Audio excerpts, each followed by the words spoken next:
आखिर कहां से उपजते हैं संघ के विचार बीज? किस लक्ष्य पर टिका है इसका अस्तित्व? कौन सी अदृश्य डोर में गुथे हैं संघ के स्वयंसेवक? कौन सी शिक्षा मिलती है सुबह शाम चलने वाली संघ की शाखाओं में? किस विचार पर काम करते हैं ये लोग?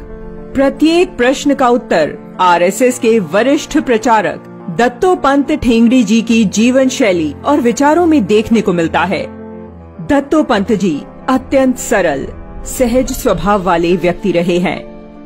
भारतीय मजदूर संघ शुरू हुआ, लोगों ने हमको कहा कि भाई आप क्या ट्रेड यूनियन में काम करेंगे, आप तो चालाकी करते नहीं, हथकंडे करते नहीं, तिकड़मबाजी करते नहीं, ऐसे भोले लोगों का काम नहीं। हमने कहा हम भोलापन नहीं रखते, हम दूसरे की तिकड़मबाजी नहीं चलने देंगे, लेकिन हम भी लो लेवल वाली ऐसी कोई तिकड़मबाजी की बात नहीं करेंगे। दत्तोपंत ठेंगड़ी का जन्म 10 नवंबर 1920 में महाराष्ट्र के वर्धा जनपद में हुआ था।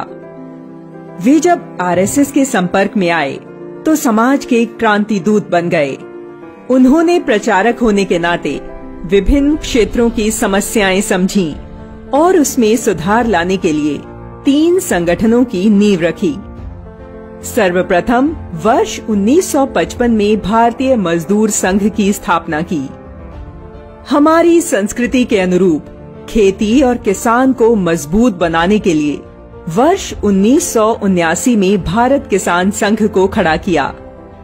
वर्ष 1991 में उन्होंने भारतीय विकास के लिए स्वदेशी जागरण मंच की नींव रखी।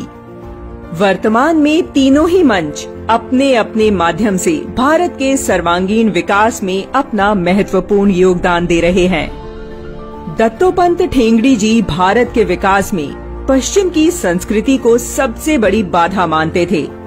वे कहते, भौतिकवादी सोच आत्मिक विचारधारा को समाप्त करने पर तुली है, जो मनुष्य को अंदर से खोखला कर रही है। जब तक समाज आत्मिक रूप से मजबूत नहीं होगा, राष्ट्र को सबल कैसे बना सकेगा? कम्युनिस्ट कार्ल मार्क्स की भौतिकवादी विचारधारा के पक्ष में खड़े दिखाई पड़ते हैं और आत्मिक विचारधारा को पिछड़ी सोच बताकर किनारा कर लेते हैं, जबकि आत्मिकता का भाव ही भारतीय संस्कृति की आत्मा है। सच तो यह है कि भौतिकता बाह्य आवरण भर है, जबकि आत्मिकता ही असल भाव है जिस पर विश्व टिका है।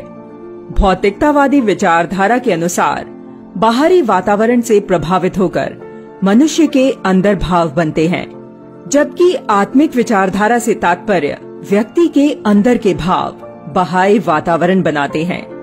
जैसी हमारी सोच होगी, हम वैसा ही आचरण करेंगे।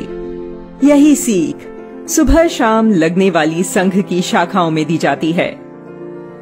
सुसंस्कारित हिंदू यानी स्वयंसेवक ऐसा हिंदू जिसके ऊपर समष्टि के संस्कार है। मैं अकेला नहीं, पृथक नहीं, स्वतंत्र नहीं, संपूर्ण समाज शरीर का मैं एक अंग मात्र हूँ। यह अंगांगी भाव, यह संस्कार जिसके अंदर है, ऐसे हिंदू को हम स्वयंसेवक कहते हैं। उन्होंने सनातन धर्म की विचारधारा को आधार बनाकर सामाजिक आर्थिक विकास के तीसरे रास्ते का प्रस्ताव रखा। कम्युनिस्ट और प्रोग्रेसिव आइडिया से हटकर उन्होंने भारतीय संस्कृति की सनातन परंपरा को महत्व दिया, क्योंकि सनातन विचारधारा ही है जहां भौतिकता और आध्यात्मिकता दोनों की बात होती है। यहाँ गणपति को सबसे पहले पूजने की परंपरा है। मान्यता है कि गणेश पूजन से रिद्धि सिद्धि की प्राप्ति होती है।